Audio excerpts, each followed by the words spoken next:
Eu sou o Dr. William Davis, autor da série de livros Barriga de Trigo. Para entender a relação que humanos têm com essa planta chamada trigo, ajuda muito voltar no tempo, até o momento em que os seres humanos que viviam como caçadores e coletores no Oriente Médio se depararam com um trigo selvagem que crescia. Ele era chamado de trigo einkorn, uma planta de 14 cromossomos que crescia naturalmente. E a prova da ingenuidade humana é que aprendemos como tornar essa grama, especificamente a semente dessa grama, um alimento. Não podíamos comer o talo, não podíamos comer as folhas, não podíamos comer a casca. Nós aprendemos a isolar a semente e então aquecer essa semente em uma tigela de pedra no fogo, acrescentar água e fazer um composto. Essa foi a primeira maneira que o trigo einkorn foi consumido como comida. Anos mais tarde, humanos adotaram o trigo emmer, uma planta de 28 cromossomos. Na Idade Média, ela se tornou a espelta, e então nos séculos 18 e 19 formas tradicionais de Triticum aestivum. Isso que ele é. Uma planta de 1,30 m a 1,50 m, que produzia matéria-prima para pão melhor que as formas anteriores de trigo. Avançando até o século XX, houve um esforço muito sério conduzido no México por pesquisadores americanos que estavam interessados em gerar uma variante de alta produção de milho, soja e trigo. Depois de milhares de experimentos, eles conseguiram gerar uma coisa chamada trigo semi-anão de alta produção. Esse é um tipo de trigo que tem um talo bem robusto, com a parte do topo das sementes bem alongada, sementes bem grandes e chega a medir de 45 a 60 centímetros. Bem menos sensíveis a efeitos climáticos e produzia 4, 5, às vezes 8 vezes mais por acre de terra para os fazendeiros. Então isso fez as plantações mais produtivas. Produziam quantidades enormes de trigo.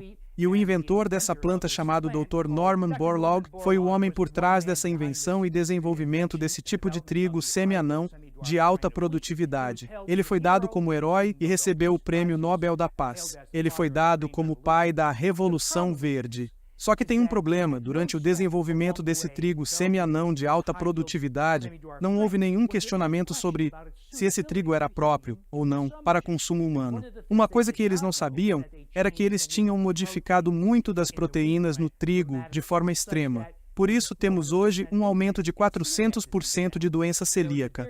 Houve uma grande mudança na proteína gliadina dentro do glúten, e que agora age como um potente estimulante de apetite. Isso porque a proteína gliadina, como a maioria das proteínas no trigo, não são completamente digeridas por seres humanos. E o trato digestivo humano quebra a proteína gliadina em 4 ou 5 formas de peptídeos longos de aminoácidos que vão para o cérebro, se conectam com os receptores opioides e estimulam o apetite. E a proteína gliadina é agora conhecida como sendo o precursor de diversas doenças autoimunes, porque a proteína gliadina aumenta a permeabilidade do intestino. Só isso já causa vários problemas, mas agora já está claro com base em boas pesquisas, tais como as conduzidas pelo Dr. Alessio Fasano, antes na Universidade de Maryland e agora em Harvard, que a proteína gliadina inicia o processo de muitas, se não a maioria das doenças autoimunes tais como artrite reumatoide e diabetes tipo 1 em crianças.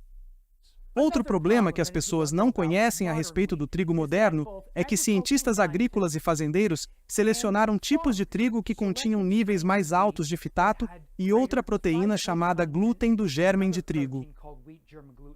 A razão deles terem escolhido tipos enriquecidos dessas duas coisas é porque fitatos e glúten do gérmen de trigo também são proteínas resistentes a pragas.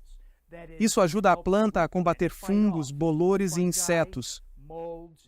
Por isso, os fazendeiros escolheram tipos mais ricos dessas substâncias, só que sem reconhecer que essas coisas também são substâncias tóxicas para seres humanos. E sobre o glúten do gérmen de trigo, o glúten do gérmen de trigo não é completamente digerível por seres humanos. Nós não temos enzimas necessárias para quebrá-lo.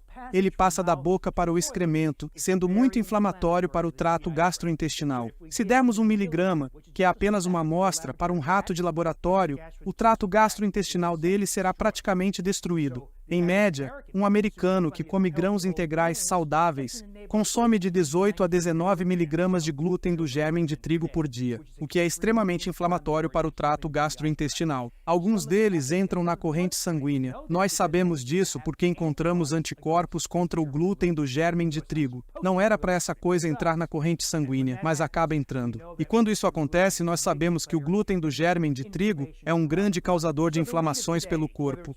Então, o trigo de hoje em dia, nas roscas, pizza, cobertura crocante de tortas, qualquer que seja a forma que o trigo venha, não é nada comparado ao trigo de 2, 3 ou 10 mil anos atrás. As pessoas que tentaram fazer o trigo semi-anão de alta produção não são pessoas más, são pessoas boas, mas sem querer, criaram um monstro.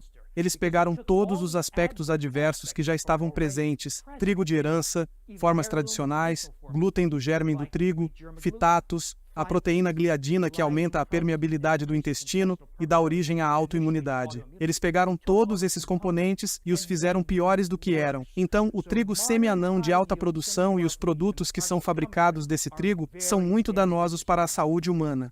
Outra coisa que é importante saber a respeito do trigo é que existe uma proteína lá que, de forma parecida com a gliadina, chamada ciclina, encontrada no centeio, cevada e no milho. Durante o processo de digestão, os humanos não têm as enzimas para digerir completamente muitas das proteínas no trigo.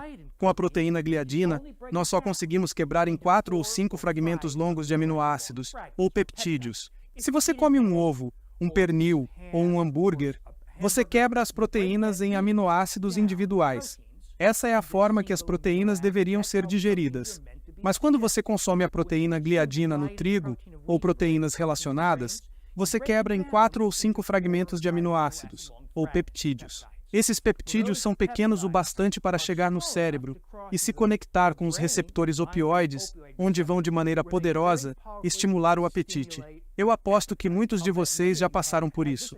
Você consome um grande prato de massa e se sente cheio, mas você logo estranhamente se sente com fome. Isso é a gliadina conduzindo o efeito opioide que estimula o apetite. Por outro lado, pessoas que param de consumir trigo, muitos, cerca da metade, entram em um processo de abstinência do efeito opioide, caracterizado por náuseas, dores de cabeça, fadiga e depressão, que normalmente leva cerca de 5 dias. Então fique atento a isso. Não significa que seu corpo precisa de trigo. Isso significa que você está entrando em um processo de abstinência causado pelos peptídeos opioides da gliadina.